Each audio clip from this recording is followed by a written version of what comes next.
Tome seu assento, meu amado irmão.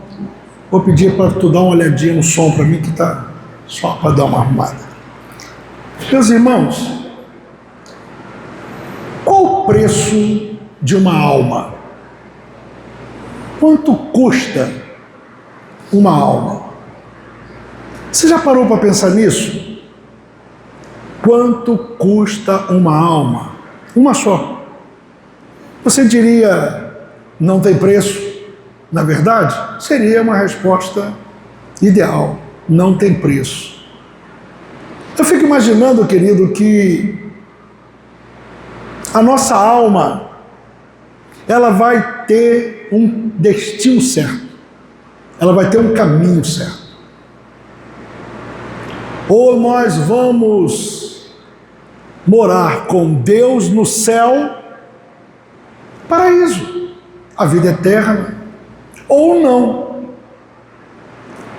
Na verdade, eu encontrei um verso bíblico que diz assim, nos Salmos: que homem há que viva e não veja, ou não conheça, ou não passe pela morte, ou livre a sua alma do poder do mundo invisível. Você pode repetir comigo? Que homem há que viva e que não veja a morte e consiga livrar a sua alma do mundo invisível. É claro, irmãos, a carne já está sentenciada. Essa carne, ela vai ser sepultada.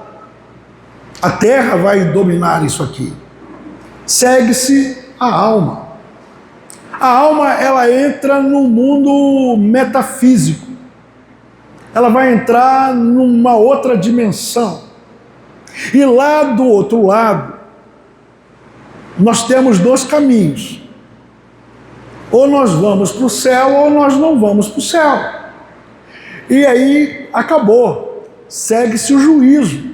Ao homem é dado o direito de morrer uma só vez. Acabou.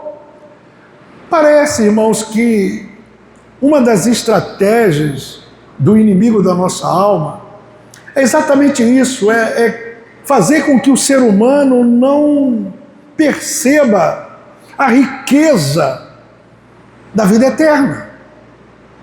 Fato é que não há interesse da humanidade em viver uma vida em perfeita comunhão com Deus. A história, desde o princípio, ela diz que o Senhor Jesus, ele veio para nós. E o que? O povo não quis. Não é isso que nós aprendemos? O povo não quis, o povo rejeitou a Cristo, porque preferiram amar o quê? As suas obras carnais, amar o mundo das trevas. E eles não se aproximam da luz exatamente para que suas obras não sejam arguídas. Mas o texto não para aí. O texto diz que aqueles que receberam a Cristo, deu-lhes o poder de serem chamados filhos de Deus. Então isso para mim fica muito claro. Eu diria para os irmãos assim: existe a criatura de Deus, que é o homem natural, e existe os filhos de Deus, que é o homem espiritual. Por isso é que nós passamos pelo processo da regeneração. Por isso é que nós temos que ser regenerados. Nós temos que nascer de novo, não da carne, mas do Espírito. Esse é o processo. Nascer do Espírito, crescer numa comunhão com Deus, é algo que tem que ser muito bem discernido, porque nós agora vamos viver dentro de uma luta interior muito grande, porque o homem natural, repita comigo, o homem natural, ele é naturalmente vivo, fisicamente vivo, espiritualmente morto. O homem natural, ele só é físico. É a humanidade toda. Ele não entende as coisas do Espírito. Ele não compreende as coisas do Espírito. Mas nós não. Nós não somos somente naturais. Nós tivemos um encontro com Cristo e as coisas começam então a mudar.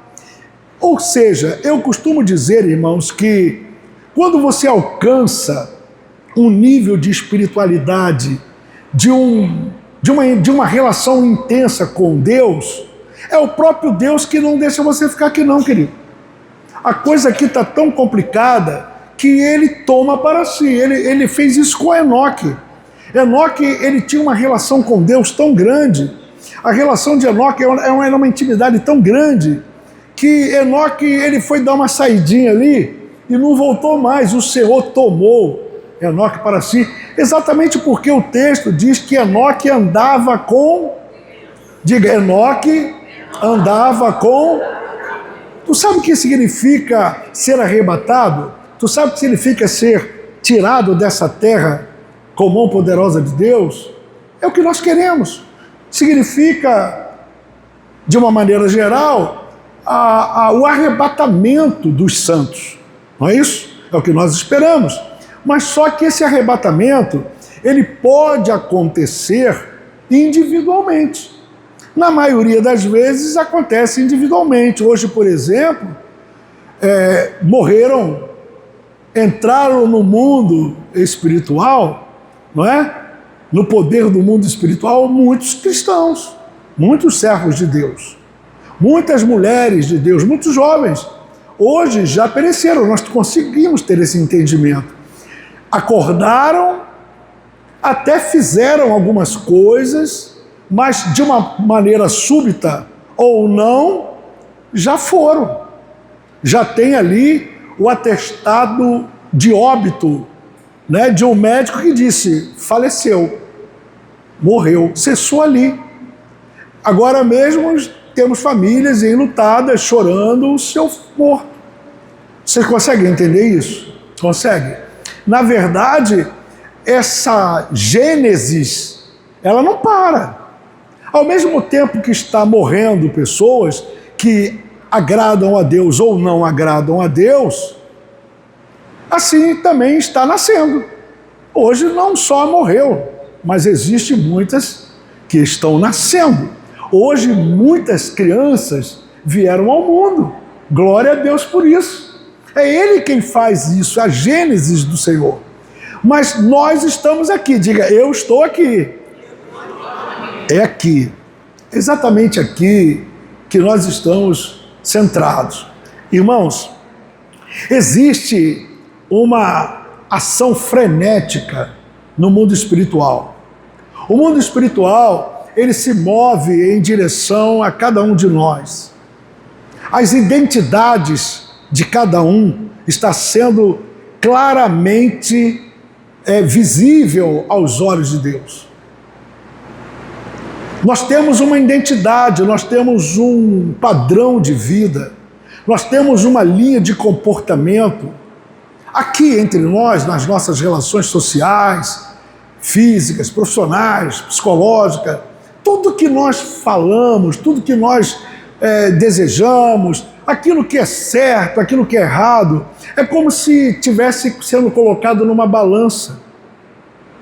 Ou você está pesando para o lado bom, que vai te conduzir à absolvição, céu, vida eterna, ou você será colocado na condenação. Então, na verdade, essas forças antagônicas que não se relacionam, não existe acordo de paz. Não existe. A função do nosso adversário é nos tirar completamente da presença de Deus. E ele tem as suas estratégias, ele tem as suas maneiras de fazer isso. E qual é a função de Deus? É fazer com que nós venhamos a seguir a linha da obediência, da fidelidade e encontrar em Deus a vida eterna. E a vida eterna só se chega através de Cristo. Jesus é esse caminho, a verdade e a vida. Então, irmãos, nós temos aqui a nossa mente, o nosso coração, o nosso sentimento, a nossa vontade. E aqui existe uma guerra muito grande. aquilo que eu alimentar aqui é o que vai vencer. Então eu quero iniciar esse processo que vai levar até fevereiro do ano que vem. E eu vou ter assim bastante tempo para poder diluir, discernir um pouco mais sobre esse assunto. Hoje nós iniciamos esse trabalho que vai ser dito toda quinta-feira. Toda quinta-feira nós vamos tratar de diversos assuntos que vai fazer com que a gente venha discernir a nossa posição. Hoje, se pedir a tua alma, se pedir a minha alma, imagina, porque daqui a meia hora pode ser que a gente já não esteja mais dentro desse nível aqui. Você acredita nisso? Você percebe que nós estamos envelhecendo? Com todo carinho, tem pessoas que não querem falar isso, mas diga assim, eu estou envelhecendo. Diga, a idade está chegando. Está chegando, que idade? Está chegando aonde? Então, alguns já chegou, né? Não, mas a idade está chegando aonde? Perto de Cristo. Cada dia que passa, cada semana que passa, cada mês que passa, cada ano que passa, fica mais próximo desse encontro. Nós não queremos. Quem que é Cristo aí? Então tá bom, você vai morrer hoje. Não. Deixa eu ficar aqui mais um pouquinho. A vida tá ruim demais, mas deixa eu ficar aqui mesmo. Ninguém quer morrer. Né? Você vai morrer, você tem tanta certeza da tua salvação, vai logo, segue, vai embora pro céu. Não, eu quero ficar aqui mais um bocadinho, deixa eu ficar aqui. É aqui. Hoje nós vamos iniciar uma série muito interessante. E eu dei o título dessa mensagem, Entre Dois Altares. Repita comigo, Entre Dois Altares. De novo, Entre Dois Altares. Ou você está bem com Deus, ou você não está bem com Deus.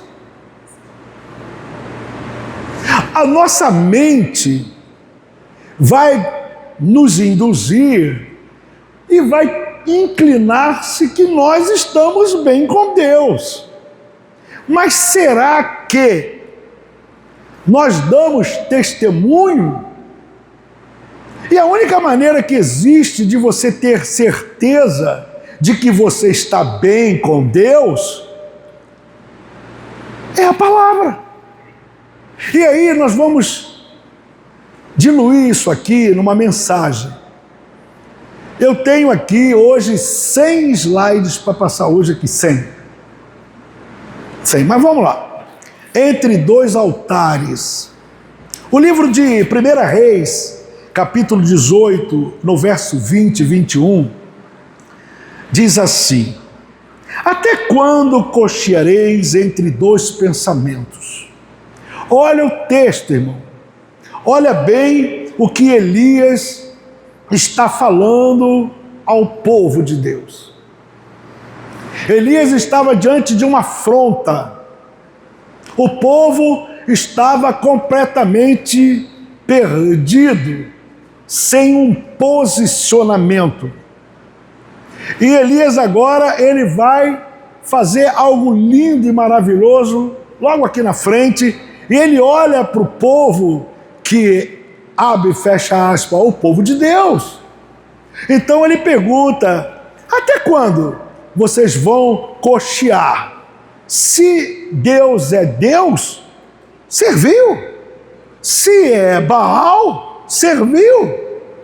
Não dá, querido, para nós vivermos servindo um e servindo o outro. Porque o outro vai agradar um ou vai desagradar o outro. Os dois você não vai conseguir. Ou tu pertence a um ou pertence a outro. E Elias sugere aqui que isso está na mente. Isso está na mente. A guerra é na mente. É na mente. Decisão arrependimento e cura da alma à luz da palavra. É exatamente isso. Nós temos que tomar uma decisão. Essa guerra é grande demais. Cada vez mais está se acirrando para cima da gente. Ou seja, é um desafio para que as pessoas tomem decisões definitivas. O que ele está dizendo? Até quando?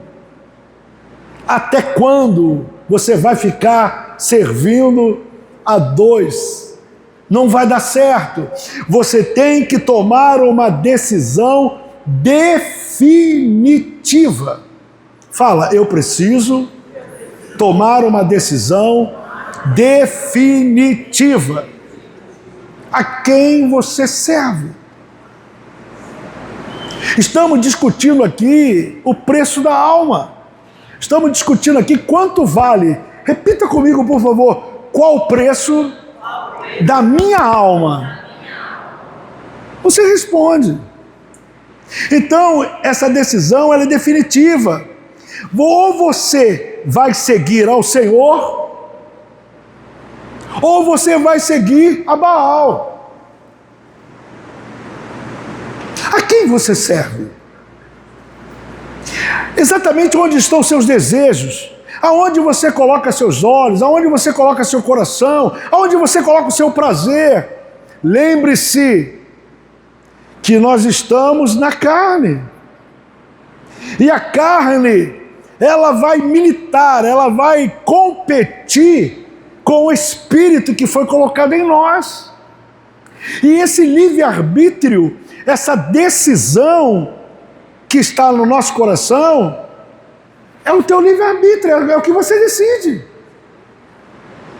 Você não pode estar comendo num prato e no outro dia comendo em outro prato. Você não pode com a tua boca glorificar e bendizer o nome do Senhor e no dia seguinte ou meia hora depois está falando palavrão, está xingando, está falando uma porção de loucura. Ou você tem a regeneração fazendo com que você faça os frutos do Espírito, ou você faz a obra da carne.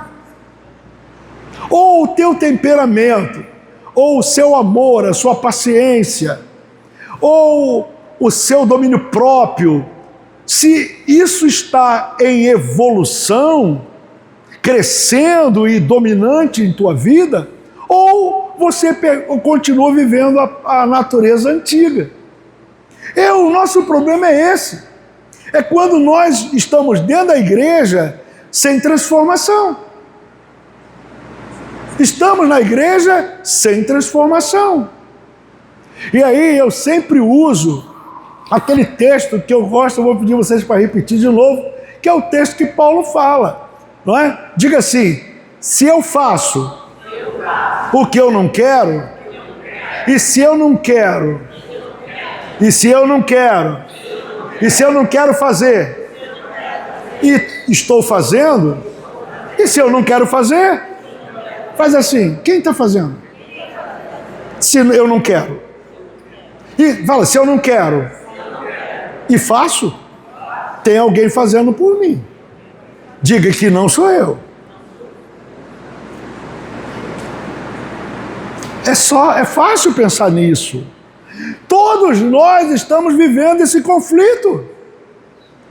Porque com o entendimento daquilo que eu já ouvi, eu sirvo a Deus, eu tenho prazer em servir a Deus, eu glorifico a Deus, a minha alma se alegra em Deus. Mas quando toca na carne, eu sirvo ao pecado. E não é fácil de vencer isso. Se fosse, todo mundo estaria salvo. O interessante de tudo é que a decisão é sua. É você quem decide. Somos nós que decidimos isso. Então, querido, a coisa fica muito clara. A identidade no mundo espiritual, ela já está definida. A identidade no mundo espiritual, ela já está definida. Ou você vai para o inferno, ou você vai para o céu. Hoje, se você morrer hoje, se nós morrermos aqui e agora, já está definido. Ou é céu ou inferno. Mas como Deus é misericordioso, é bondoso, é longânimo, Ele está dando oportunidade de estarmos vivos e refletirmos sobre a riqueza desse assunto. Então, enquanto estamos vivos, podemos ainda alterar o curso, parar de fazer besteira, diminuir esse volume de besteira que tanto agrada ao inimigo, porque nós vamos ser pesados. Todos nós entraremos numa balança se for encontrado em falta. Então, Elias, ele está falando algo muito interessante. A mensagem aqui é grande para os dias atuais. Essa mensagem é grande, cochear. Ou seja, apelando para uma escolha entre uma fé verdadeira em Deus e uma adesão de práticas mundanas, de ideologias que se opõem aos ensinamentos bíblicos. O que preocupa hoje é exatamente essa avalanche de heresia que está introduzida no meio do santo. O que não falta aqui é heresia. O que não falta aqui são pessoas malignas introduzidas, colocando muito lixo na nossa mente, colocando muito peso no Evangelho. E aí vem o escândalo. As pessoas entram, elas se escandalizam e facilmente vão embora. Eu costumo dizer, irmãos, que a igreja ela tem duas portas. A porta da frente e a porta dos fundos. O volume de pessoas que entram pela porta da frente tem sido o mesmo volume das pessoas que saem pela porta dos fundos. E as que saem pela porta dos fundos, elas não querem mais voltar aqui dentro por causa do escândalo. Se decepcionam. Porque as pessoas que estão lá fora, elas entram aqui às vezes, numa segunda, terceira oportunidade, vai lá que mudou, chega aqui e encontra problema. E vão embora. Esse êxodo é muito complicado. O que está faltando hoje são ensinamentos bíblicos sólidos. Ensinamento bíblico com consistência, com maturidade, mesmo que seja de confronto, mesmo que seja algo que machuque, mas glória a Deus. Nós precisamos disso. A inconstância e a indecisão são vistas como cochear. Essa inconstância na vida do crente, essa indecisão na vida do crente, isso significa cochear espiritual. O que é cochear espiritual? O cochear espiritual, essa indecisão, ela está exatamente nisso. Como pastor, eu vejo isso muito de perto. O crente hoje, ele está bem. Ele está bombando, ele está apto, pronto para qualquer coisa. Ele chuta o balde. Se der um machado para ele, ele corta até um trilho de trem. De tanta força, de tanto dia. Ele está ali. Aí o pastor se alega com o obreiro, com a obreira. Não, esse aqui eu posso contar. Esse aqui, não, esse aqui vai. Daqui a 6 meses, daqui a 1 mês, aquele camarada robusto, que fala em língua, que pá, esse aí vai. Daqui a 15 dias o cara caiu, tombou, está prostrado, está ferido, abatido no chão. Essa sazonalidade, isso é preocupante. E por que faz isso? Porque não é firme, porque não é constante, porque não é abundante. Ou você está pensando que as lutas do tempo presente, as coisas que acontecem em nossas vidas, elas nem pensam, não podem se comparar ao que Deus preparou para nós. Queridos, quando você diz para você mesmo e afirma que não é mais você quem vive, mas é Cristo que vive em ti, você tem que entender o que você está falando. Então esse cochear espiritual é um cenário muito ruim. O coxear espiritual é aquele que nem é morno, não é quente e nem é frio. Ele é morno. Ele é morno. Não dá para trabalhar, não dá para contar, não dá para confiar. Isso preocupa. Ministérios estão sofrendo muito com isso, exatamente pela falta de zelo, de responsabilidade, de uma membresia fraca, inconstante, de duplo ânimo. E certamente trabalhar nessa obra exige de você uma responsabilidade muito grande, porque a carne, ela me empurra. A carne não quer que eu esteja aqui. Ela não deseja, ela vai me oferecer muitas coisas. Ela tem todos os motivos de não estar aqui, porque ela não quer estar aqui, ela quer estar lá fora. E a minha mente vai lá fora com ela. Mas o Espírito que habita em mim, ele fala exatamente ao contrário. Não saia daqui. É aqui o teu lugar. As responsabilidades que você tem com Deus é aqui. A obra que você tem com Deus é aqui. Então eu tenho que abrir mão. Eu preciso e devo abrir mão dessas coisas, que muitas vezes nem chega a ser pecado. Mas são coisas que eu tenho que abrir mão, porque a minha prioridade é estar aqui. E a Bíblia cita um compromisso total. É o que a Bíblia... Nós estamos precisando disso, de um compromisso total, inabalável com o Senhor. Ou seja, nós precisamos muitas vezes rejeitar, às vezes, coisas que parecem ser uma coisa muito simples, mas não é. Estar aqui hoje é um compromisso. Eu estou vendo vocês aqui, eu me alegro com a quantidade de irmãos que estão aqui.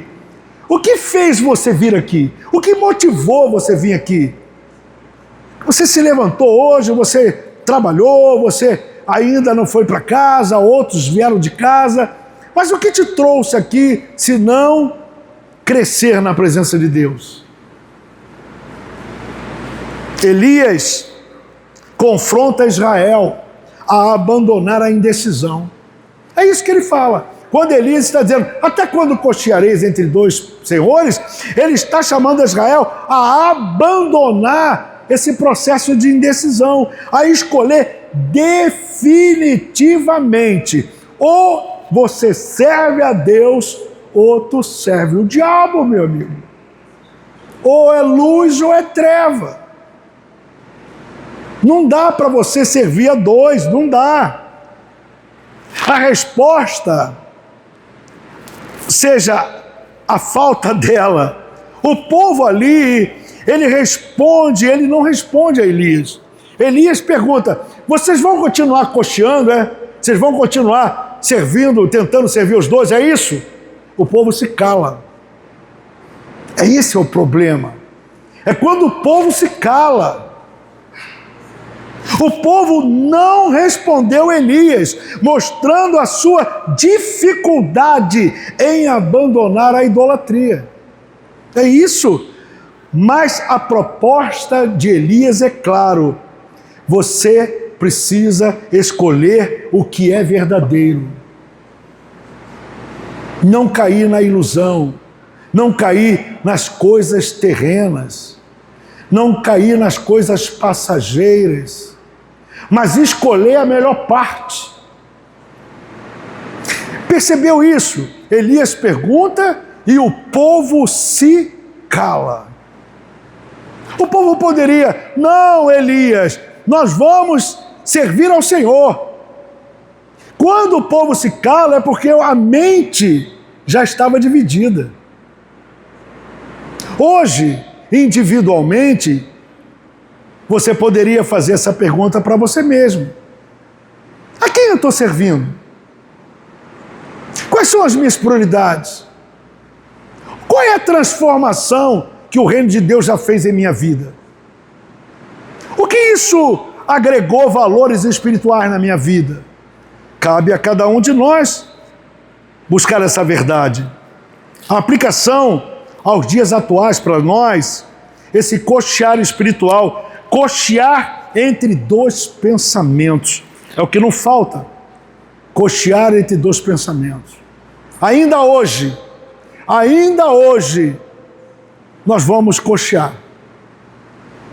Uma das grandes atividades de Baal nos dias de hoje é essa maldita televisão. Hoje, ninguém aqui vai dormir sem antes consultar o Baal. E o que você coloca lá na tua telinha? O que você vê? Qual é o tipo de aprendizado que a mídia está colocando diante dos teus olhos, dos seus ouvidos? A tua mente está agregando o quê? Porque se você ligar essa televisão em coisas boas e produtivas, se você quer estar bem informado, não há pecado nenhum. Mas ela é extremamente perigosa, muito perigosa. Principalmente quando nós colocamos os nossos filhos. Principalmente quando nós colocamos a internet liberada para nossas crianças. E isso vai atrair bênção ou maldição? Não. Isso acontece hoje, quando as pessoas não têm uma fé firme em Deus, buscando conciliar a vida espiritual com práticas e ideologias que contradizem a palavra de Deus. É o que mais nós estamos vivendo hoje. Para nós cristãos, o chamado é para uma decisão total. Nós estamos vivendo algo que tem que ser irrevogável. Você define quem você é. Ou você é cidadão do reino, ou você não é cidadão do reino. Não é. Você tem que entender a quem você serve à luz da palavra. É a palavra de Deus. É ela que vai confrontar você mesmo. Essa verdade. Ou seja, ela vai te mostrar a verdade e vai te mostrar o engano. E você tem que discernir isso. Outra coisa que se chama coxear entre dois senhores e pensamentos, significa rejeitar a duplicidade. Diga, eu preciso identificar e rejeitar a duplicidade. Em Deus não há duplicidade. Em Deus a palavra é única. Deus, ele não fala uma coisa hoje e amanhã ele está falando outra. Não. É um chamado para não tutibiar.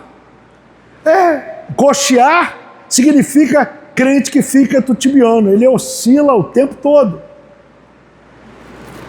Não se misturando com os ensinamentos e com as práticas que desviam o propósito de Deus. Ou seja, ensinamentos e práticas que não te levam ao altar de Deus. Esse é o problema da igreja. As cartas que João escreve em Apocalipse são todas. A preocupação de Paulo com a igreja de Corintos, aos Éfesos, Gálatas, Colossenses, as cartas que ele fala a Timóteo, Judas, escreve, Pedro, João. Tudo isso é uma grande advertência para o nosso tempo. Coxear entre dois pensamentos, servir a Deus e a Baal, significa vacilo, vacilão. Olha para o teu irmão, fala assim, vacilão. Né? É um ditado popular, vacilão, excitação. Cara, a hora tu tá com uma coisa, daqui a pouco tu tá fazendo outra. É impressionante como isso acontece. Aqui na igreja, nós colocamos uma áurea de santo, saímos por aqui, Pai do Senhor, é santo, olha aí a santinha, olha lá o santo, e papai é uma... Tem um ditado que diz aí, né, que as crianças dizem assim, pai, eu quero morar na igreja. Todo mundo conhece isso, né? É porque na igreja tu é santo, aqui em casa tu é um animal.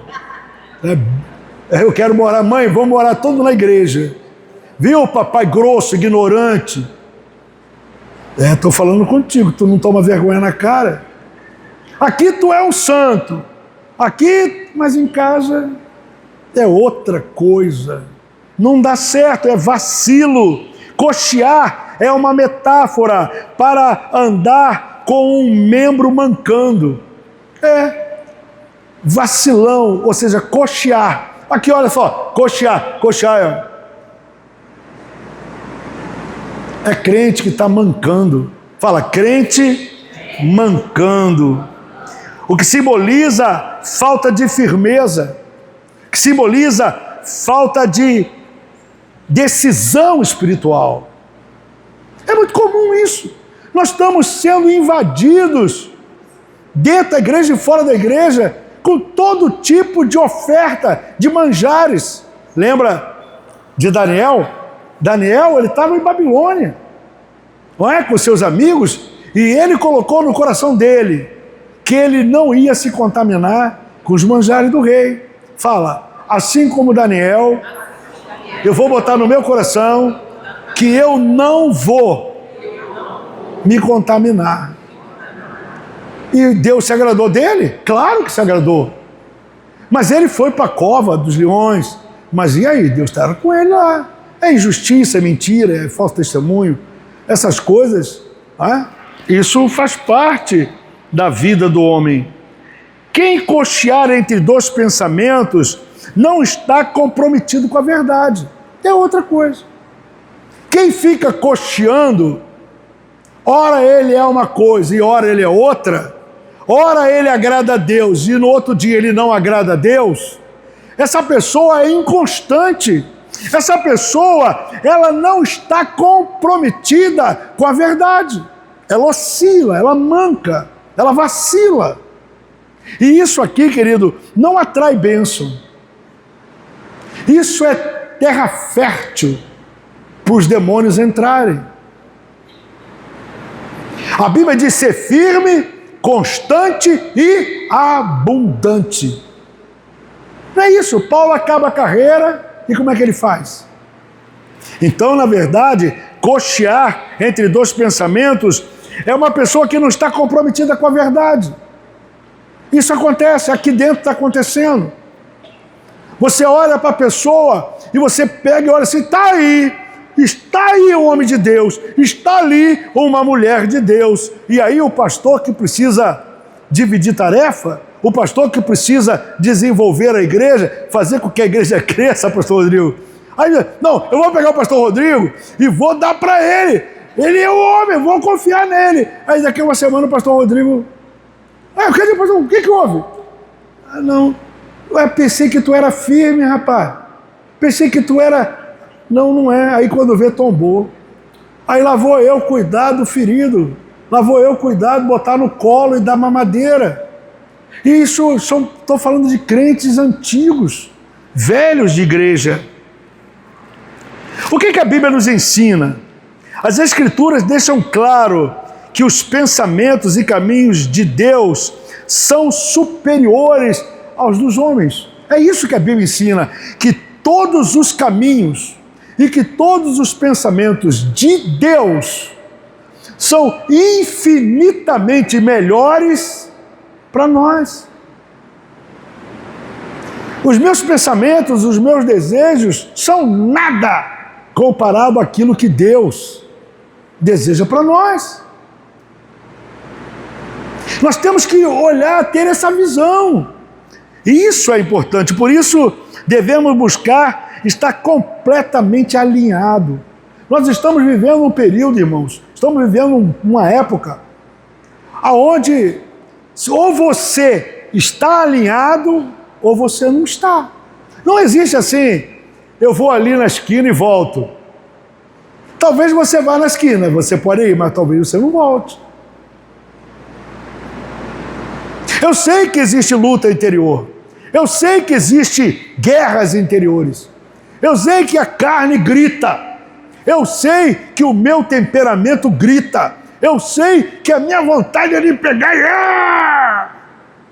Mas eu tenho um espírito que está dentro de mim, em que eu obedeço a Ele, em que eu sirvo a Ele, e Ele diz, não, não! Aí tu recua.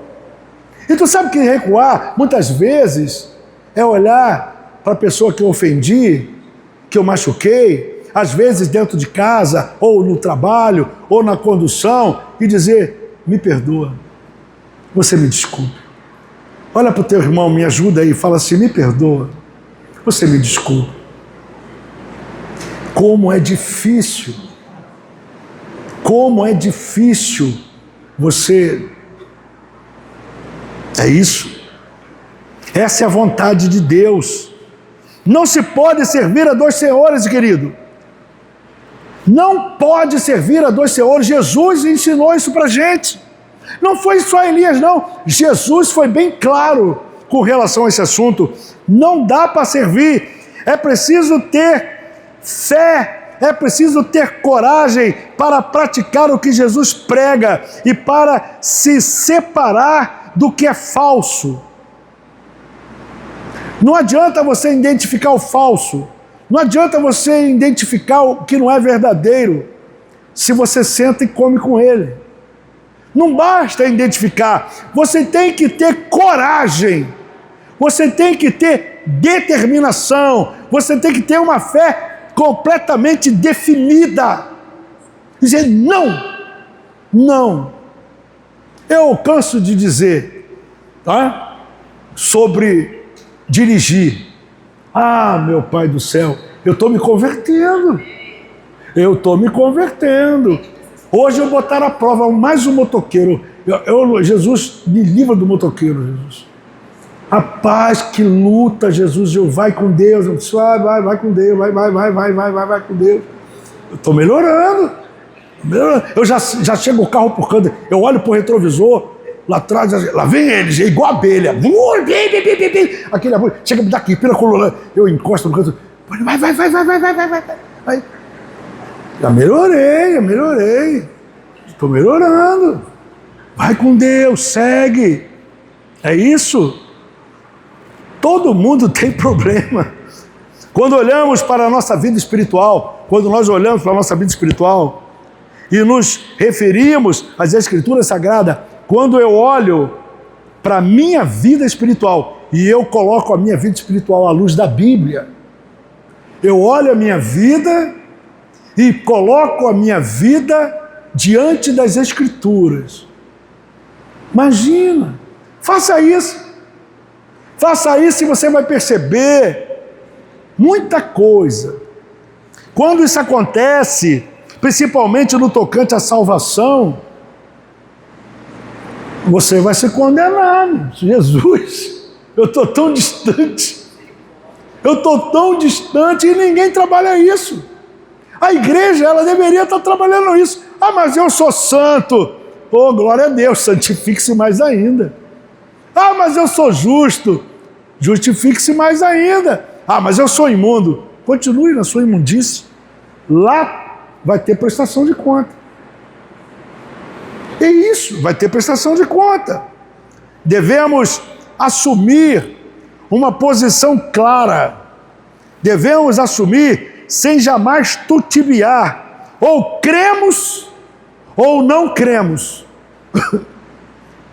Repete comigo: ou eu vou crer ou eu não vou crer. Diga: ou eu sou ou eu não sou. Não dá para você ficar em cima do muro. Deus, Ele colocou limites. Ele escreveu e colocou limites. E se você romper os limites, se você romper os muros, uma cobra o morderá. Você quebrar esses limites, você cava uma cova. É o que a Bíblia diz. Até quando cocheareis entre dois pensamentos? O que isso significa? Até quando estareis oscilando? Até quando a sua vida você vai ficar oscilando? Até quando? Entre Deus e o mundo. É aqui. É quando eu estou querendo ficar bem com os dois. Eu quero estar bem com Deus, mas eu também não abro mão do mundo. Quem é amigo do mundo é amigo de Deus, amém? Amém? Não. Quem é amigo de Deus é inimigo do... Porque o mundo jaz no... Então, querido, se você não sente nojo do mundo, se as coisas que a mídia coloca diante de você, se isso não te desagrada, se isso não te revolta, se isso não gera um estado de repúdio, se você fica ali vendo as coisas que o mundo coloca, agora vem aí, está vindo aí o carnaval, né? Está vindo aí. Querido, se essas coisas ainda caem no teu ouvido ou nos teus olhos e você ainda tem algum tipo de desejo, algum tipo de prazer em conviver, se essas coisas não são abomináveis, se essas coisas não são estranhas, se você não sente repúdio dessas coisas, você tem que avaliar. Então, até quando nós vamos ficar oscilando na vida espiritual entre servir a Deus ou servir o mundo? Se o Senhor é Deus, seguiu. Se é Baal, seguiu. O texto diz que quando Elias falou isso, o povo não respondeu palavra. Hoje, a pergunta é essa. O Baal está aí. Acabe e Jezabel está solto. E aí, você vai pegar a tua vinha herdada e vai vender? Ou você vai ser um Nabote? É isso que nós estamos pegando para a nossa vida. Nós precisamos definir isso. Essa é a grande questão. Quando o povo não responde nada, quando o povo se cala, o povo de Deus se cala, o povo fica em silêncio diante da pregação da palavra de Deus, que cobra uma decisão pública do homem de servir ao Senhor conforme a Escritura. É uma decisão pública. Não adianta você aqui ser crente se em casa tu não é crente.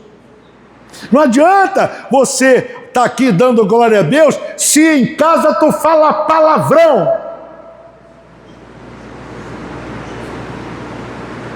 Não adianta. Não adianta. Porque ou você está agradando um ou agradando o outro. Estou falando contigo, mas tu é tolo. Tu não muda, jacaré, tu não muda. É isso. Foi assim com os antepassados. Tem sido assim para nossas vidas. O que está definido aqui é céu, querido. Ou nós vamos para o céu ou para o inferno. Muitas vezes, quando são indagados quanto a assumir um compromisso com Jesus, alguns se silenciam. Porém, o povo não lhes respondeu nada. Porque é um confronto. O testemunho que você dá não edifica. E quando alguém te confronta, a tua consciência te acusa e você se cala. Os mais loucos, os mais débeis mentais, falam que são de Deus, mas não é verdade? Você sabe que tu não é. Até quando cocheareis? Até quando você será um aleijado espiritual? Diga, cochear significa ser aleijado, manco. Para você e o seu Deus, quem é? Deus para você, quem é? Deus é Deus. E se Ele é Deus, sirva-o. Se é Baal, sirva-o. O texto está bem claro aqui. Isso passa por regeneração. Baal, querido, Baal, ele representa a variedade abundante e essa crendice do povo inteiro nas suas múltiplas religiões. E principalmente quando está introduzido dentro da igreja. Hoje eles estão aqui, estão no nosso meio. Não para sermos coxos espirituais, nem andarmos mancando na vida. Devemos seguir somente ao Senhor, caminhando firmemente com Ele, conforme tudo o que está escrito na palavra. É na palavra. Após o Senhor vosso Deus andareis, e a Ele temereis, e os seus mandamentos guardareis, e a sua voz ouvireis, e a Ele servireis, e a Ele vos chegareis. Eu vou repetir, Deuteronômio 13:4. Olha o que está escrito, olha a chamada do crente. Após o Senhor vosso Deus anda, a Ele teme, aos seus mandamentos guarda, a sua voz ouve, e a Ele você serve, e se chega para perto dEle. É isso que está escrito em Deuteronômio capítulo 13, verso 4. E por que Deus permite que isso venha até nós? É um conselho, é uma orientação. Você tem que discernir isso. Quem está em jogo aqui? É a tua vida, querido. Provérbios 26:2, eu falo muito, né? Provérbios 26:2 diz assim: como o pássaro no seu vaguear e como a andorinha no seu voo, assim a maldição sem causa não virá. Vamos repetir todo mundo? Conforme o pássaro no seu vaguear e como a andorinha no seu voo, assim a maldição não virá. Dia que não tem o dia, mas vai ser em fevereiro de 2027, se Deus nos permitir estarmos aqui, faremos essa oração para afastar essas maldições, essas consequências de maldição, de erros sucessivos, um atrás do outro. Esse texto me faz interpretar o seguinte: os passarinhos. O que você sabe do passarinho? Eles são conhecidos pela sua agilidade. Aqui a gente dá comida para os pardais aqui. Todo dia de manhã eu pego o miolo do pão e dou para as rolinhas e para os bentivis, para os sabiá e para os pardais. A gente joga o miolo de pão e é uma grande quantidade, mas ele é impressionante. Você come pão e tem que ficar quieto. Se você levantar o braço, é só levantar o braço, ele vaza. Um olho na comida, outro olho no inimigo. Como são espertos, como são ágeis, como são inteligentes. Então esse pássaro aqui, de Provérbio 26, ele está dizendo que são completamente ágeis esses pássaros, a capacidade de voar rapidamente, ou seja, ele muda de direção num piscar do olho. Quando ele vê o perigo, ele sai com medo de ser preso. É isso. Eles podem simbolizar aqui, nesse provérbio, a natureza imprevisível e incontrolável das maldições. Assim são as maldições, como os pássaros. Elas são ágeis, elas são muito rápidas, elas são muito eficazes, elas estão ao derredor. Repita comigo: Satanás, como um pássaro, fica na porta das minhas decisões 24 horas por dia, aguardando uma oportunidade. Ele só precisa de uma. Viu, Josué? Ele só quer uma.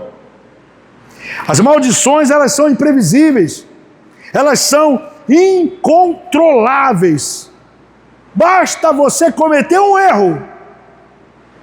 Não podemos considerar levar uma vida relaxadamente.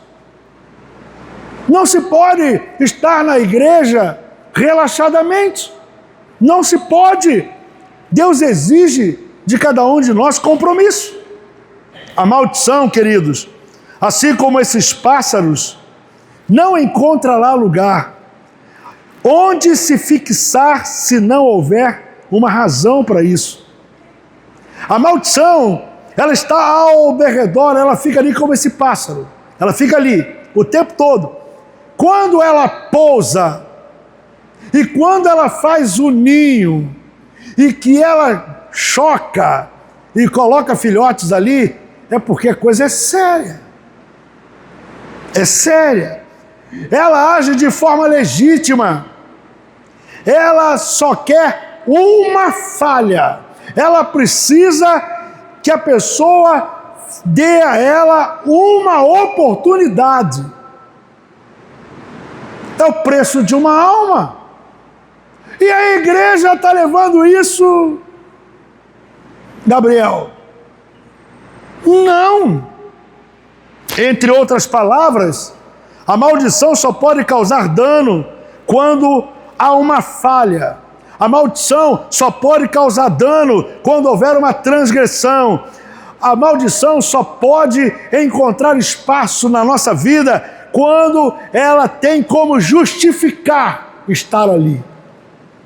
Repita comigo: o diabo, ele é o maior advogado de acusação do universo.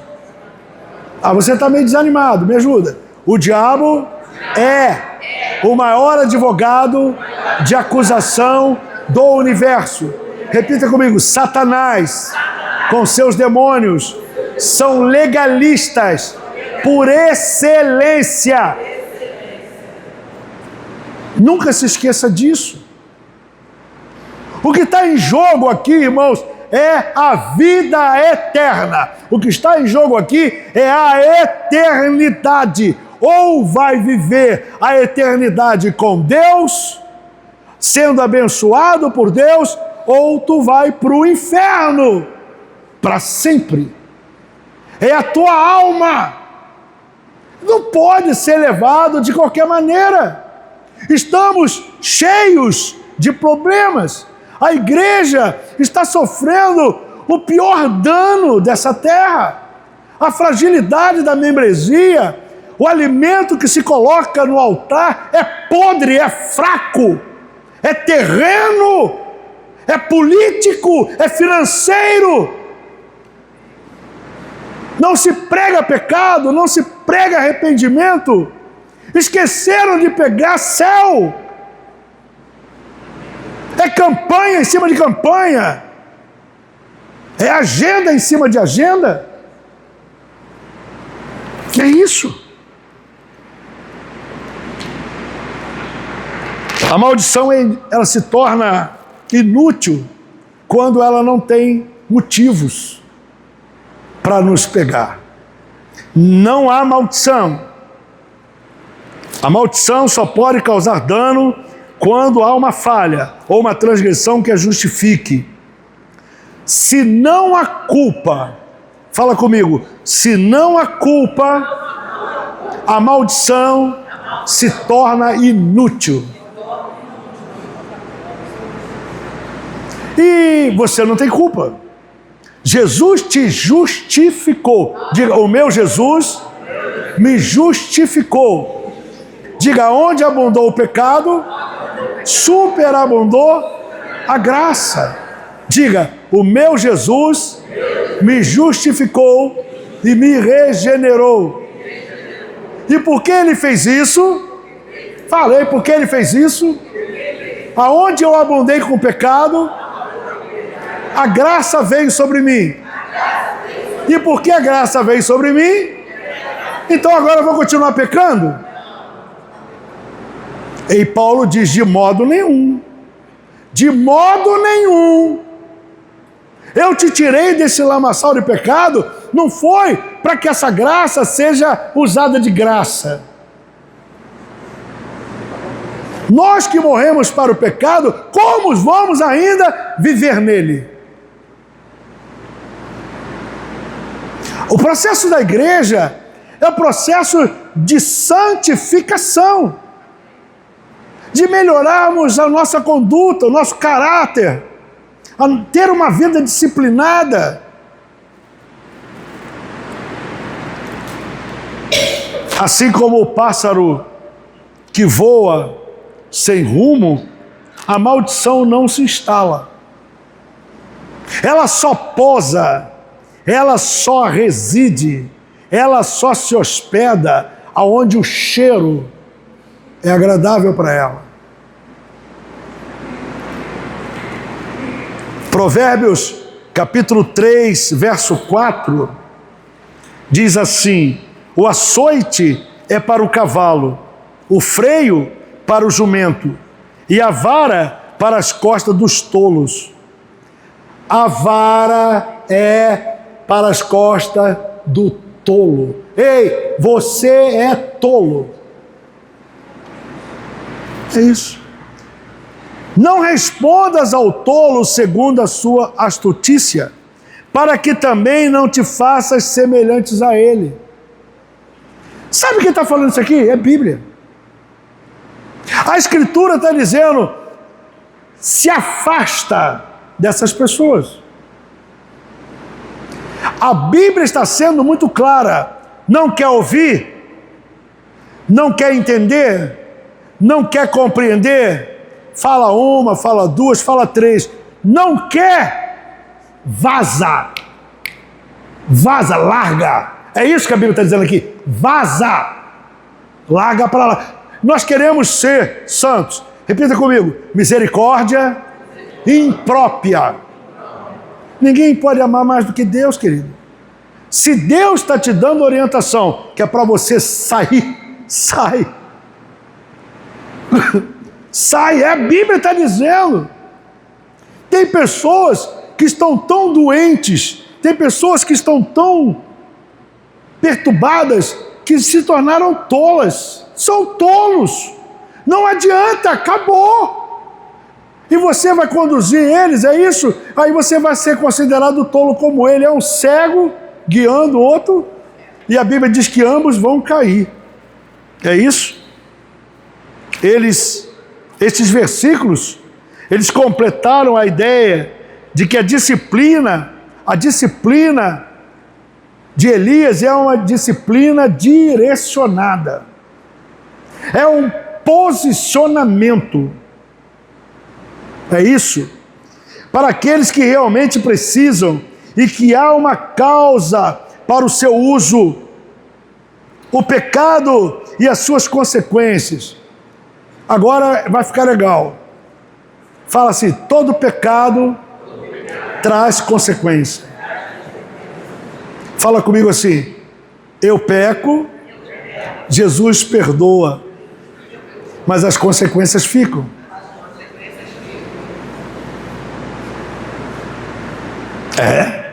As consequências ficam.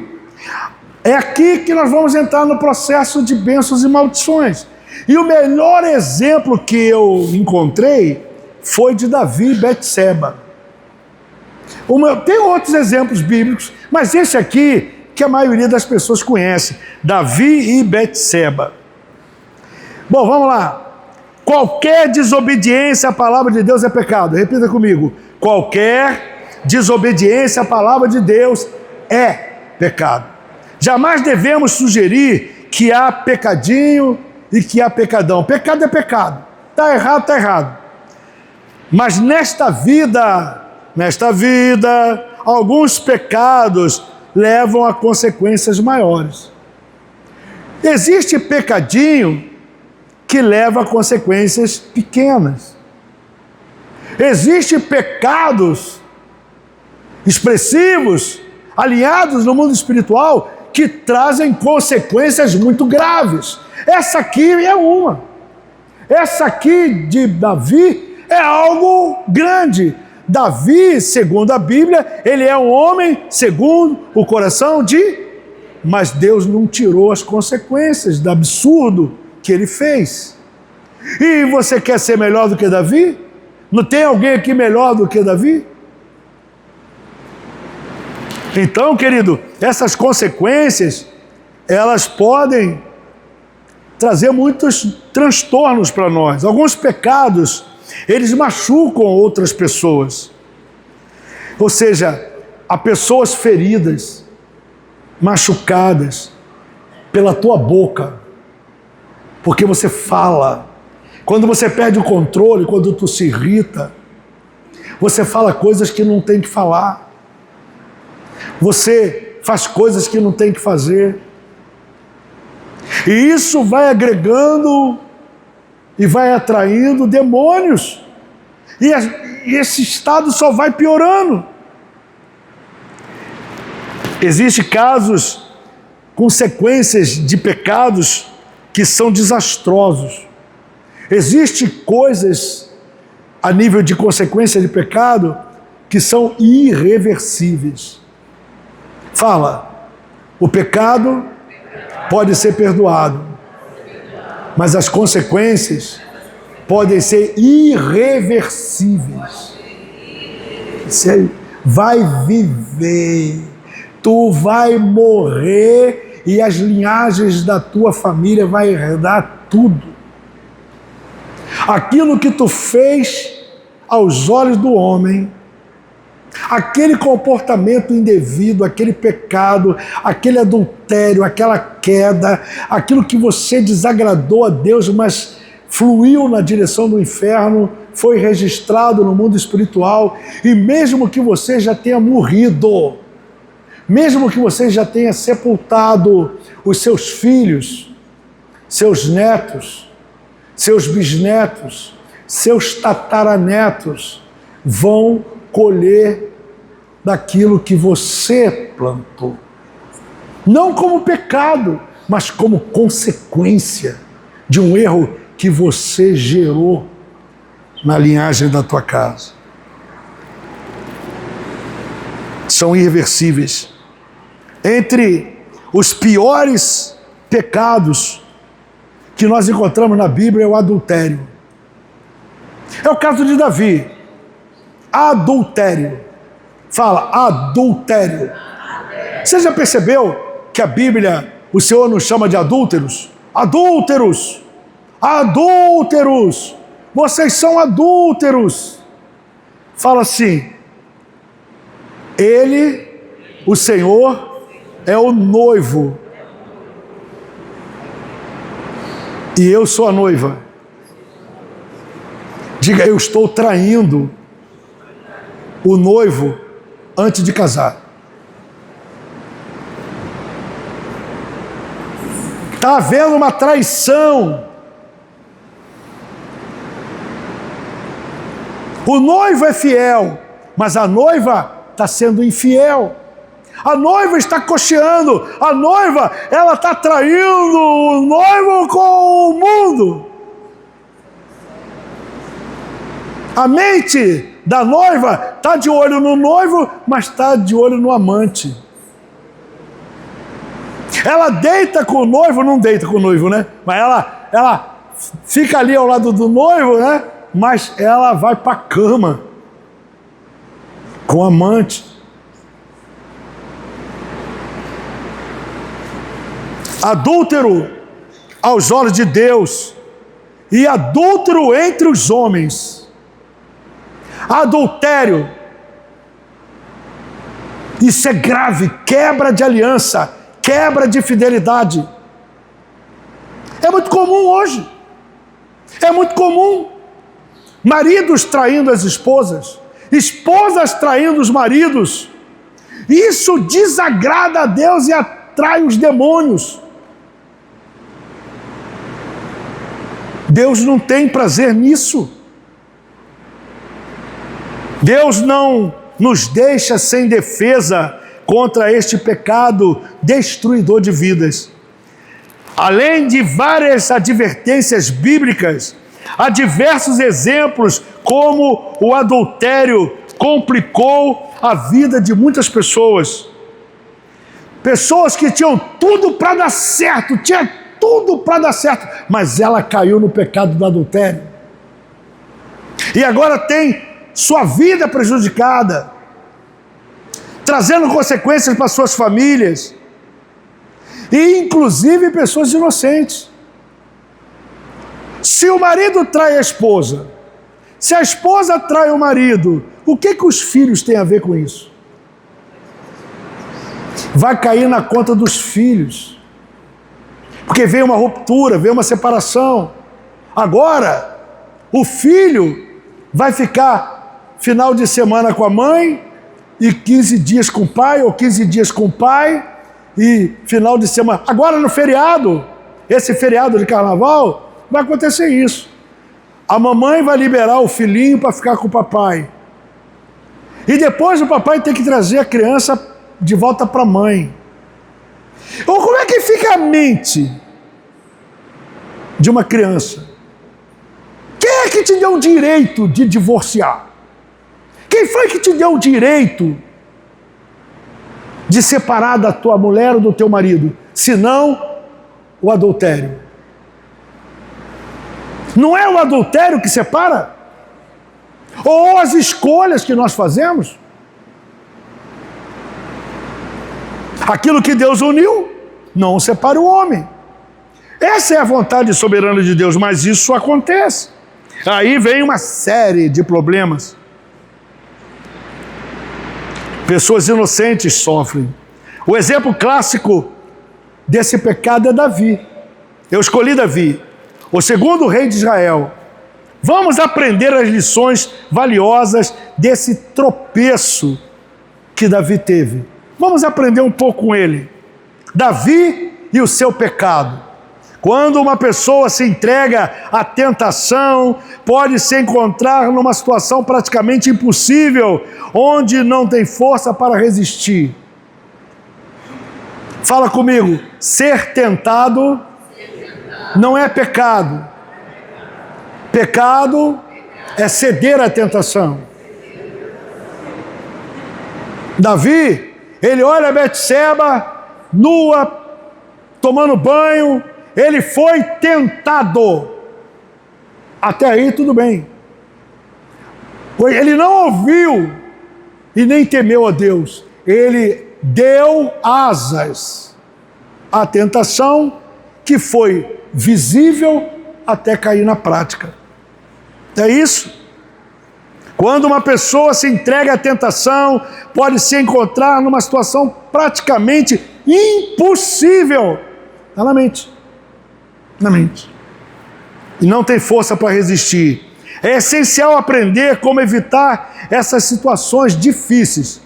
Eu falo para vocês, quem está sofrendo tentação, principalmente tentação da lascívia, da pornografia, tentação do adultério, da traição, do sexo, a mente, ela está voltada para aquilo, você sabe exatamente o que eu estou falando. É difícil. É uma coisa que você não domina.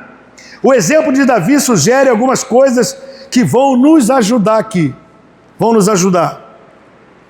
É aquele ditado: vamos aprender com os erros dos outros.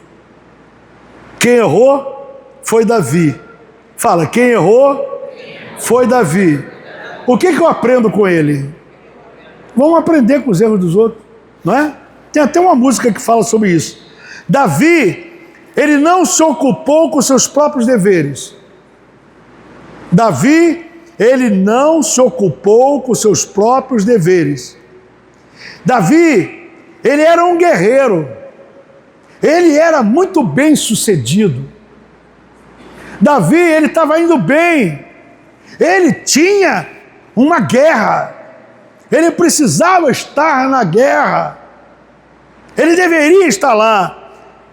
O fato do seu papel como um dos primeiros reis era de ser comandante do exército. Ele era um comandante. Ele teria de estar lá. Ele era corajosamente, ele conduzia suas tropas de vitória em cima de vitória, uma após outra. Foram muitas vitórias. Davi não podia estar ali naquele momento. Ele teria de ter fugido dali. Um determinado ano, Davi ficou para trás e mandou Joabe e seus servos para a batalha. Mandou, vai guerrear. Eu não vou, vai. Está cocheando Davi. Enquanto muitos dos homens de Israel arriscavam a vida na guerra, ele ficou em casa. Ele simplesmente ficou em casa. Hoje, um dos fatores que contribui ao pecado é a falta de ocupação. O que eu aprendo com Davi? Fala comigo, a falta de ocupação, mente vazia, oficina do diabo. A nossa mente tem que estar ocupada, o tempo todo ocupada. Ei, escuta, você já percebeu que o pecado que tu cai, as coisas que você faz que não agradam a Deus, é porque tua mente está desocupada? Quando você tem a mente completamente ocupada com as suas obrigações, com os seus deveres sociais, com a tua vida diária, você não tem tempo para ficar pensando besteira. Você só faz burrada porque você está ocioso. É isso que eu estou aprendendo. A dedicação no nosso trabalho é fundamental. Homens desempregados mostram uma tendência maior a se desenvolver numa série de pecados. Homens que estão ociosos, a mente está ociosa, tem que ocupar, precisa ocupar. No meu gabinete eu faço muito isso. Vai lavar banheiro, vai cuidar do cachorro, vai limpar, vai comprar pão, vai no mercado. Faça alguma coisa. Precisa fazer alguma coisa. Vai dormir, amanhã eu tenho que fazer isso, amanhã eu tenho que fazer aquilo. A mente tem que estar completamente atarefada para não deixar brecha para o diabo fazer besteira. Homens desempregados mostram isso. Ou seja, essa ociosidade vai incluir aqui o adultério de Davi, abuso de álcool e outras drogas. Jovens ociosos tendem a se desenvolver em coisas erradas. Jovem que não está ocupado por ter muito tempo livre. Muito tempo. Mulheres sem responsabilidade participam mais das coisas do adversário. Ah, as mulheres. Desculpe as mulheres. Desculpe não. Vamos lá. Olha o que a Bíblia diz. E além disso, essas mulheres aprendem também a andar ociosa de casa em casa. Mulher fofoqueira. Em casa. E não só ociosas, mas também paloureiras, curiosas, falando do que não convém. Mulheres fofoqueiras. Quero, pois, que as que são moças que se casem, gerem filhos, governem a casa e não deem ocasião ao adversário de maldizer, porque já algumas se desviaram indo após Satanás. Parece que a mulher não tem outra coisa para fazer.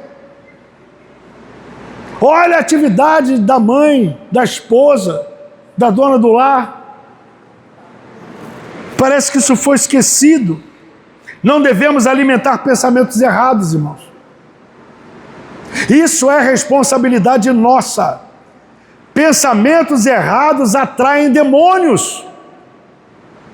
Espíritos malignos estão ao derredor, só esperando que você decida algo que vai dar direito a eles. Uma vez que Davi se colocou no lugar errado,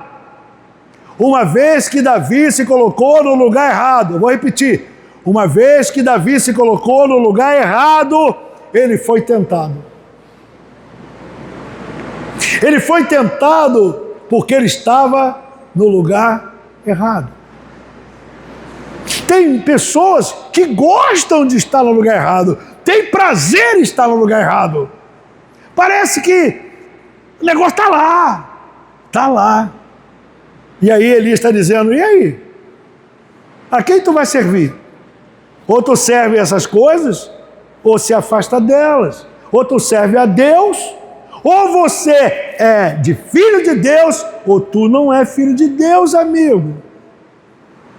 É a tua mente, é o teu comando.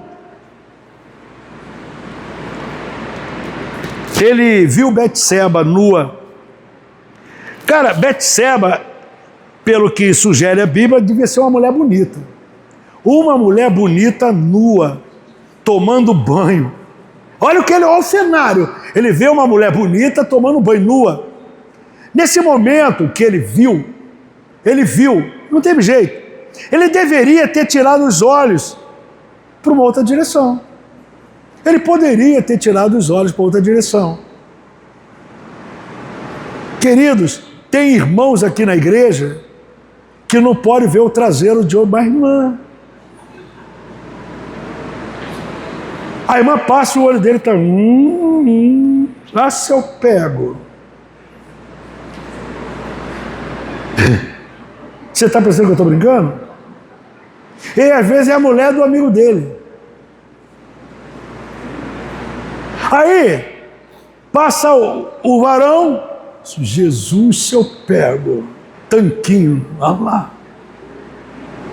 Ô coroa bonito. É o que eu estou falando, isso não está lá fora não. Isso está dentro. Ele deveria ter virado os olhos procurando não pensar mais na imagem do corpo daquela mulher. E essa mulher, ela era a mulher do amigo dele. Não devemos hospedar pensamentos maus, porque levam a consequências graves. Jeremias capítulo 4, verso 14, diz assim: lava o teu coração da malícia. Olha o conselho bíblico.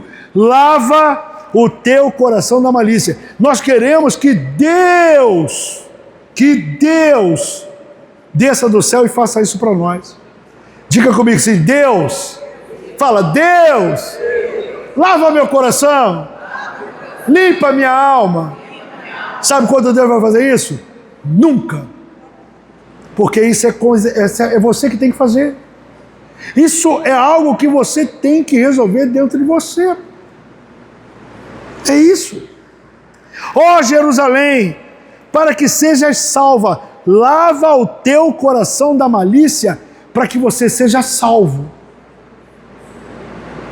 A malícia, os pensamentos, vão te levar direto para o inferno. O texto diz, para que você seja salvo, tira a malícia, esse vício. Você precisa trabalhar isso na tua mente. Até quando permanecerão no meio de ti os teus maus pensamentos? É isso? Olha o que Jeremias está dizendo. Até quando permanecerão no meio de ti os teus maus pensamentos? Ouve tu, ó terra, e eis que eu trarei mal sobre este povo, o próprio fruto dos teus pensamentos. Eu vou trazer sobre você, eu vou tornar uma realidade daquilo que tu pensa. Tu pensa coisa ruim, tu pensa coisas indevidas, tu pensa coisas que me desagradam, pois tu vai colher desse fruto. Eu mesmo vou fazer isso. Porque não estão atentos às minhas palavras e rejeitam a minha lei. Camarada, isso aqui é responsabilidade pessoal.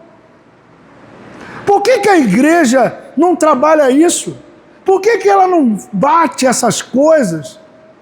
Porque todos nós precisamos ouvir isso. Todos nós aqui vai colher um pouco dessa passagem. O domínio próprio é uma das características fundamentais. Fala comigo, o domínio próprio. Repita, o domínio próprio. É isso aqui, ele vai servir de base para Deus. O domínio próprio inclui disciplina de controlar os meus próprios pensamentos. Fala comigo, o domínio próprio, ele serve como disciplina para controlar os meus próprios pensamentos. Você olhou Betseba tomando banho. Você tem um discernimento. Você tem o Espírito Santo que vai dizer para você na mesma hora: você viu? Vira o rosto. Sai daí. Não pensa. Não dê asas. Se afasta. Volta para a guerra. E você obedece. E isso não fica na mente. Isso não fica na imaginação. Você não vai dormir com isso na tua cabeça. O domínio próprio, ele é uma disciplina que vai te ajudar a controlar esses impulsos.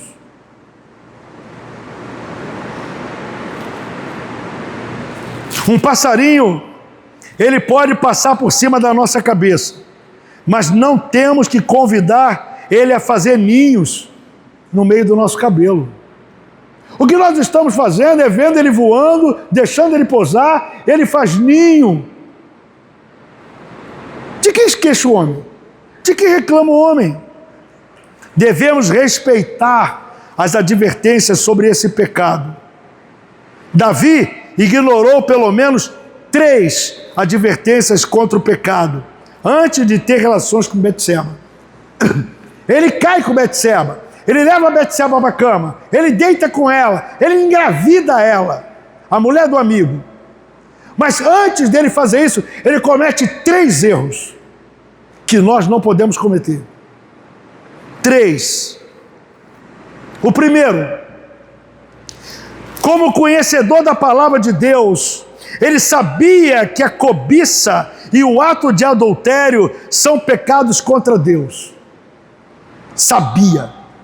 Ele sabia, mas caiu. Você sabe, mas cai. Você sabe, nós sabemos que aquilo que estamos fazendo vai nos condenar, vai ser arguído no reino espiritual e haverá cobrança, mas mesmo assim, nós continuamos fazendo. Conscientemente. São pecados contra Deus. Mesmo entre 2 solteiros, o adultério entre essas relações é pecado. Segundo ele, já era casado. A mulher ele era casado e ela era casada. E o compromisso do casamento deveria ter sido mais um impedimento. Não, eu sou casado. Não, eu também sou casado. Além do pecado, havia uma relação de uma aliança que foi quebrada. Quantas vezes tem evitado o pecado de adultério por outras causas da aliança? A gente briga com a esposa briga com a gente, tira a aliança. Quantos gabinetes eu faço aqui? A senhora é solteira ou casada? Sou casada. Cadê a sua aliança? Joguei fora. Aquele miserável. Joguei fora, não! Eu não vou mais, eu não estou mais casado. Você é um sacana. Quer dizer, cadê a aliança? Está guardada em casa, não vou mais usar aliança. Aí tu sai na rua sem aliança, socialmente, você é uma pessoa livre. Você acha que no mundo espiritual isso vale o quê?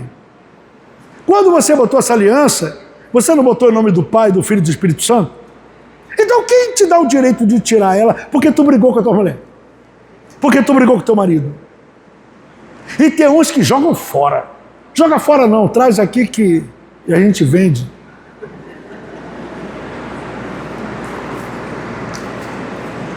Terceiro, ele sabia, antes de convidá-la para casa, que Betseba, ela era uma mulher casada. Cara, ela era a mulher do amigo dele. Ela era. Nós devemos sempre respeitar as advertências sobre o pecado e suas consequências antes de cometê-lo.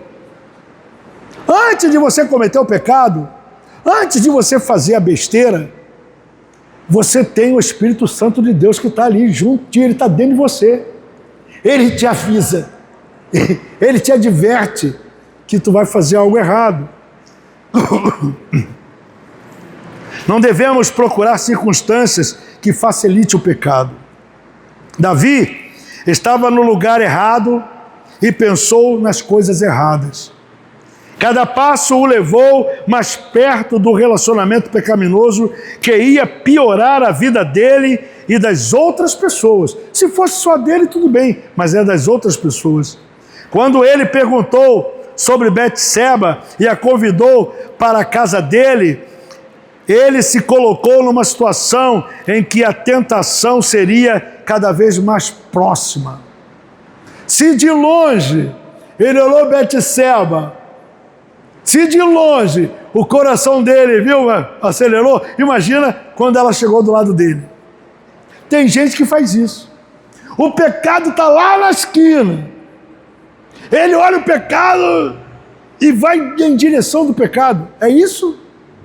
Você vai na direção do pecado. Já botou a musiquinha já? Não, pô, pelo amor de Deus. Hein? Deu para você entender? Ou seja, se afasta. A Bíblia diz que é para você fugir. Ele já sentiu atração de longe. Como resistiria aquela mulher na frente dele? Como? Explica como. Tem pessoas que poderiam estar bem hoje, mas porque deixou a mente, deixou o desejo fluir, mesmo com o Espírito Santo advertindo, foi embora, caiu. Há muitas lições aqui. A pessoa que sente tentação de usar drogas, vamos lá, a pessoa viciada em droga, está saindo, está se libertando das drogas, deve ficar longe das drogas. Deve ficar longe de lugares onde existe droga. Elas são pessoas que usam droga, ali você não pode estar, porque você está saindo dali. A pessoa tentada a beber, por exemplo, pessoas que vivem tentando se livrar do álcool, o único lugar que ela não pode ir é no barzinho. Pessoas que estão viciadas a jogar no bicho. Eu conheço o crente que joga no bicho. Até hoje eu conheço, joga no bicho. A única lugar que esse camarada não poderia ir é na padaria comprar pão. Porque lá está lá o bicheiro lá. Ele está lá, e ele olha, vai comprar pão. Mas o bicheiro está ali, está lá a tentação. Pessoas que não podem pagar conta de luz, conta de água, na loteria esportiva. Tu vai pagar conta de luz e de água na loteria. Aí tu vê a fila, é a Mega Sena. Ah, meu Pai do céu, ah, Jesus. Você vai... Não vai, cara. Não vai. Um casal de namorados, eles devem evitar lugares escuros, devem evitar lugares isolados, ou seja, roupas sensuais, ou participar de atividades que eles enfatizam o sexo. Como Davi multiplicou seu pecado? Uma série de erros de pecado mentais levou Davi ao ato do adultério. A Bíblia não oferece nenhuma cena romântica que justifique o erro de Davi. Simplesmente diz: então enviou Davi mensageiros e a trouxeram. Ela veio e ele se deitou com ela. Literalmente. Literalmente. Muitos filmes, muitas novelas procuram colocar o pecado no contexto do romantismo. Procuram fazer do pecado alguma coisa bonita, agradável. Você está assistindo um filme, você está assistindo ali um seriado, bang bang, é bang bang, é pá pá pá, bang bang, é o Thor, sei lá, tu está vendo uma coisa, não é que eles vão para a cama. Aí do nada você está assistindo o filme, seus filhos, sua esposa já tira a roupa, e agora até o pior, é homem com homem. Cara lá, saradão, bandidão, tá, pistola, tá, e você tá ali vibrando ali, cara, vai matar, vai beber. Daqui a pouco junto o outro colega dele, outro detetive, e tá os dois matando bandido, cara machão. Os dois bandidos beijam na boca e vão pra cama e são homossexuais. A gente coloca isso dentro do nosso cenário, e o interessante de tudo é que você vê isso e não tira, você não muda de canal. Você não bota um controle remoto, acelera para aquilo ali passar, que é para você não ver. Mesmo estando com a tua esposa, mesmo estando com o seu marido, você fica ali olhando. Ai, ui, ui, ai, ai, ai, ui, ui, ai.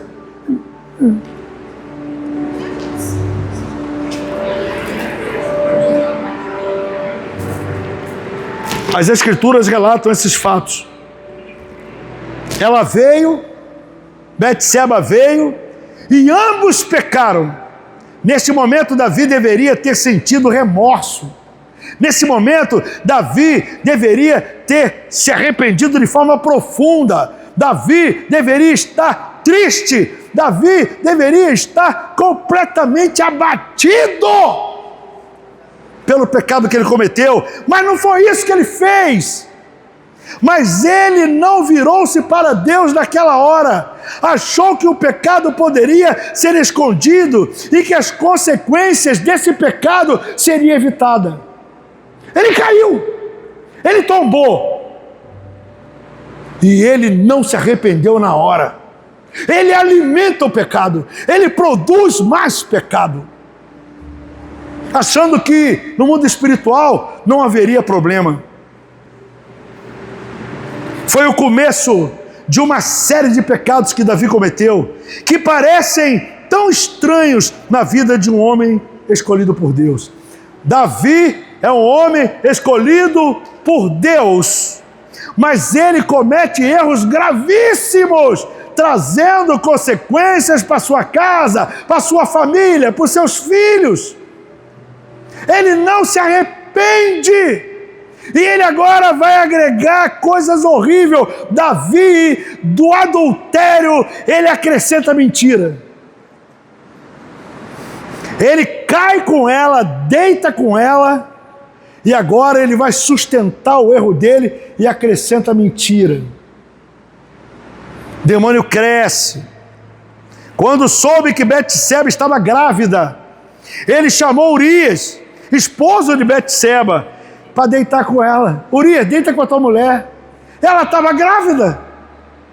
Deita com ela. E aí, Urias vai e deita com ela, né? Não foi, né? Mas na cabeça de Davi, ele vai deitar com ela, vai fazer sexo com ela. Essa gravidez é de Urias, não é minha. Olha a maldade no coração. É isso? Olha a maldade no coração. Olha como o homem de Deus cai. Olha o que o homem de Deus faz. Ele achou possível esconder o seu pecado enganando o próprio marido traído. Ele estava enganando o marido traído.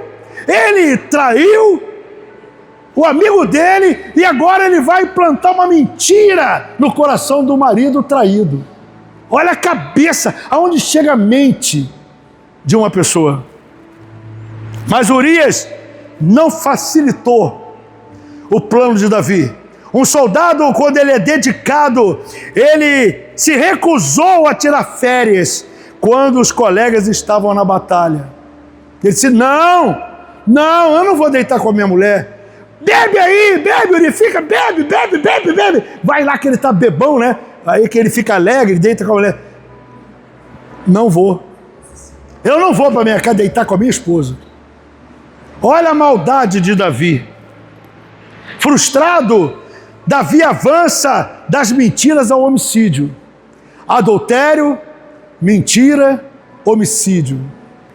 Ele não para! Ele não para! O próprio Urias levou carta que selou a sua morte. A morte dele, não só dele, de soldados inocentes. Urias não morre sozinho. Neste plano sinistro, o rei envolveu mais pessoas. Ele coloca Joabe, comandante do exército, serviu de cúmplice, sem saber os motivos de Davi. Pegou Joabe, deu com a Joabe, vai lá. Joabe leva uma carta. Na carta estava escrito, bota Urias no campo de batalha para que ele morra lá. Ele envolve pessoas que não tem nada a ver com isso.